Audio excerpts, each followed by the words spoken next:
Hello everyone, welcome to Shivay coaching classes and career academy. Friends, आज हम English pedagogy पढ़ेंगे मेरे नोट्स से, जो मैंने नोट्स बनाए हैं। फर्स्ट क्वेश्चन है, the multilingual nature of the Indian classroom must be used as a resource so that. मैंने इसमें केवल वही क्वेश्चन लिखे हैं जो इम्पोर्टेंट मुझे लगे, और उसके ऑप्शंस नहीं लिखे हैं, डायरेक्ट आंसर लिखा हुआ है, right. The multilingual nature of the Indian classroom must be used as a resource है, so that ताकि क्या हो, every child feels secure and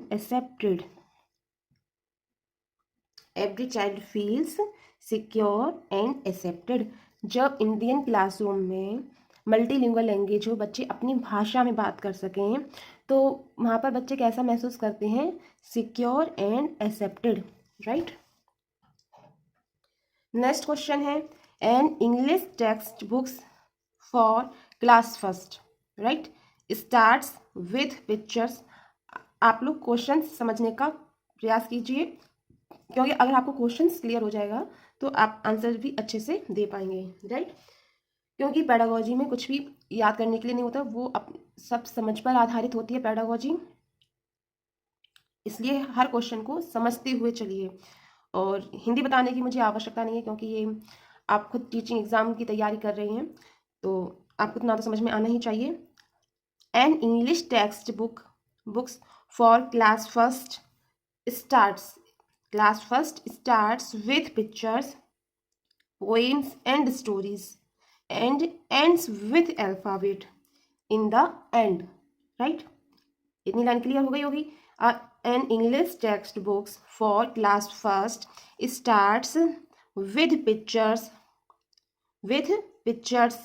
poems and stories, and ends with alphabet in the end, right। Which approach does this kind of arrangement reflect in language pedagogy?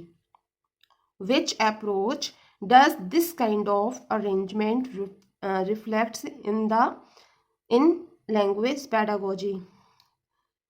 Right? Approach आपको बतानी है। Which approach, ठीक।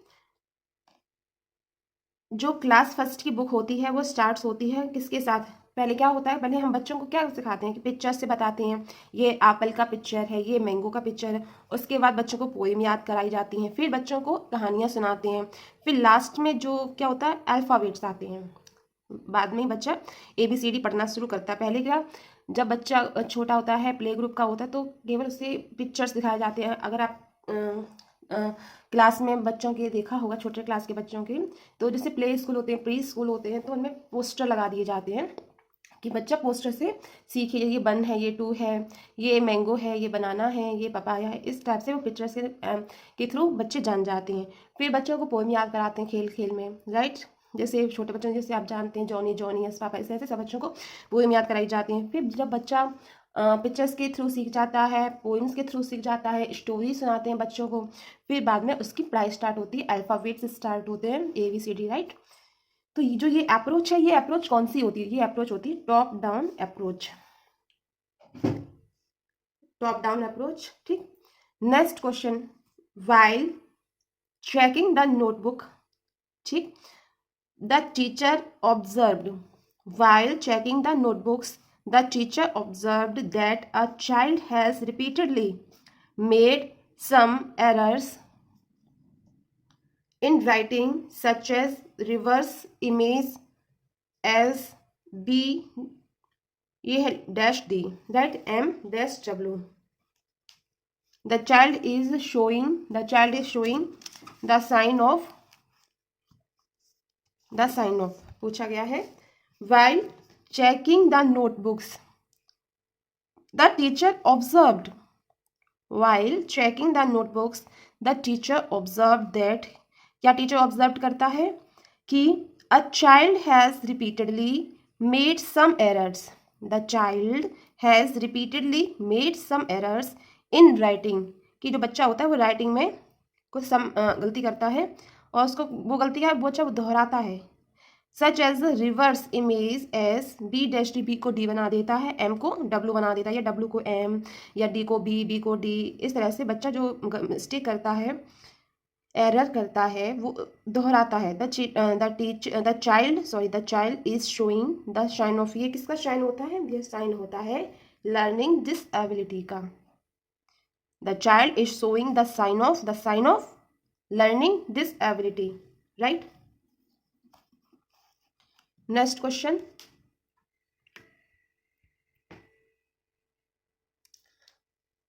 a teacher is telling a story, the teacher is telling a story। मैं question इस तरह से पढ़ रही हूँ जिससे आपको क्वेश्चन की हर लाइन, हर वर्ड अच्छे से क्लियर हो जाए, आपको समझ में आ जाए कि क्वेश्चन क्या कह रहा है, right. The teacher is telling a story with actions and gestures to class third students.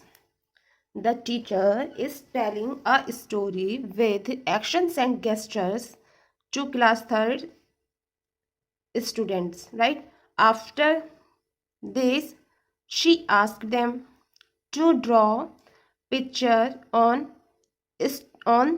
the story in group. After this, she asked them to draw pictures on the story in groups. Why do you think she asked them to draw pictures on story? Teacher ने बच्चों को story draw करने के लिए क्यों कहा? आपको बताना, क्या टीचर ने ऐसा सोचा कि बच्चे स्टोरी ड्रॉ करें ग्रुप में? टीचर क्या चाहता है आपको ये बताना है कि जो क्लास थर्ड का स्टूडेंट्स है, तो टीचर पहले उनको क्या है, एक स्टोरी बताती है, सुनाती है एक्शंस और गेस्टर्स के साथ, ठीक। फिर वह उस स्टोरी को ड्रॉ करने के लिए कहती है ग्रुप में। टीचर क्या चाहती है आपको बताना है। टीचर चाहती है, she wanted to assess their comprehension of the story. She wanted to assess their comprehension, क्या है? Comprehension of the story. Next question है, active vocabulary consist of words which are. Active vocabulary consists of words which are used frequently, The major aim of teaching poetry is, क्या होता है? Poetry का M क्या होता है? जब हम बच्चों को पोएम सुनाते हैं क्या होता है? enjoyment and appreciation। क्या होता है? enjoyment and appreciation। Morpheme is the, morpheme है, बताना है मॉर्फीम क्या है। Morpheme smallest unit of meaning that can not be broken up. Morpheme smallest unit of meaning की सबसे छोटी इकाई, that can not be broken up, जिसको तोड़ा नहीं जा सकता, राइट। अब हम पढ़ते हैं the hierarchical structure of language. First आता है फोनीम्स। फोनीम्स होता है smallest speech unit. Phonemes smallest speech unit. Phoneme smallest speech units. Morphemes होता है smallest unit of meaning. Semantics होता है meaning of words and words combinations, meaning of words and words combination, right. और जो next है वो आता है सिंटैक्स। सिंटैक्स क्या है? सिंटैक्स है a system of rules for arranging words into sentences. A system of words rules for arranging words in sentences. ये जो नीचे मैंने पॉइंट में लिखा, ये एग्जाम में नहीं पूछा जाता है, केवल यही आता है कि morpheme is the, phonemes is the, semantics is the, इसी तरह से। और क्वेश्चन में ऑप्शंस दिया जाता है, जैसे phoneme is the smallest speech unit, morpheme is the smallest unit of meaning, semantics is the, जो semantic is the meaning of words and words combination. Phoneme is the smallest speech unit, morpheme is the smallest unit of meaning, semantic is the meaning of words and words combination, syntax is a system of rules for arranging words into sentences, right। Next question है, a teacher of class second used learners knowledge and language. A teacher of class second used learners knowledge and language to build a bridge between his mother tongue and English language, to build a bridge between his mother tongue and English language. Teaching here learners language is used in teaching English as a here learners language is used a teaching English as a